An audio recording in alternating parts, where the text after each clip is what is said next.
भाई देखिए, जो लोग इस बात का हो हल्ला मचाते हैं कि बिहार को विशेष राज्य का दर्जा नहीं मिला, विशेष राज्य का दर्जा नहीं मिला, ये वही विपक्ष के लोग हैं जिनके पास ये जानकारी का अभाव है कि इन्हीं की सरकार में, यूपीए की सरकार में मनमोहन सिंह जी के दौरान ही नीति आयोग में इस तरीके के प्रावधान किए गए थे जिसके बाद किसी भी राज्य को विशेष राज्य का दर्जा मिलना लगभग नामुमकिन के करीब हो गया था। बहरहाल हम लोग की मांग रही थी कि जब तक विशेष राज्य के दर्जे का दर्जा हम लोग को नहीं मिलता, स्पेशल पैकेजेस हम लोग को दिए जाएं। मैं धन्यवाद करूंगा मेरे प्रधानमंत्री आदरणीय नरेंद्र मोदी जी का, मैं धन्यवाद करूंगा हमारी वित्त मंत्री आदरणीय निर्मला सीतारमण जी का कि उन्होंने बिहार को जिस तरीके से स्पेशल पैकेजेस देकर, और मेरे लिए बिहारी होने के नाते खुशी की बात है, और मेरी पार्टी लोक जनशक्ति पार्टी रामविलास ने हमेशा बिहार फर्स्ट बिहारी फर्स्ट के विजन के साथ आगे बढ़ने का काम किया है। इस बजट में बिहार फर्स्ट बिहारी फर्स्ट को भी धरातल पर उतारने के प्रावधान दिए गए हैं। जहां एक तरफ इंफ्रास्ट्रक्चर इसमें मजबूती देने का काम किया गया है,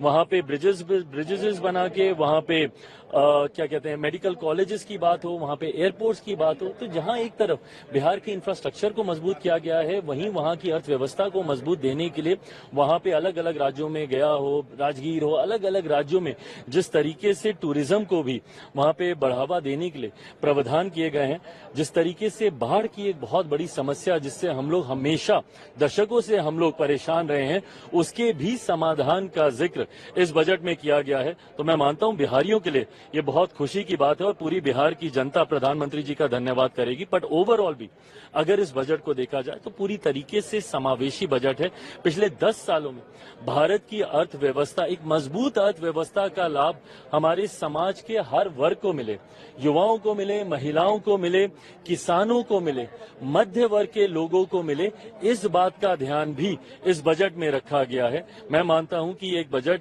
ऐसा बजट जो युवाओं से जुड़ी सबसे बड़ी समस्या बेरोजगारी का भी जिक्र करता है। एमएसएमई सेक्टर को जिस तरीके से मजबूती देने की बात की गई है, इसमें एमएसएमई सेक्टर एक रीढ़ की हड्डी है हमारे देश की अर्थव्यवस्था को लेकर। तो मैं मानता हूं कि विकसित भारत के निर्माण में ये एक मजबूत नींव की तरह इस बजट को देखा जा सकता है। उधर विपक्ष के नेता मनोज झा ने कहा कि हम बिहार के लिए विशेष राज्य का दर्जा लेकर रहेंगे।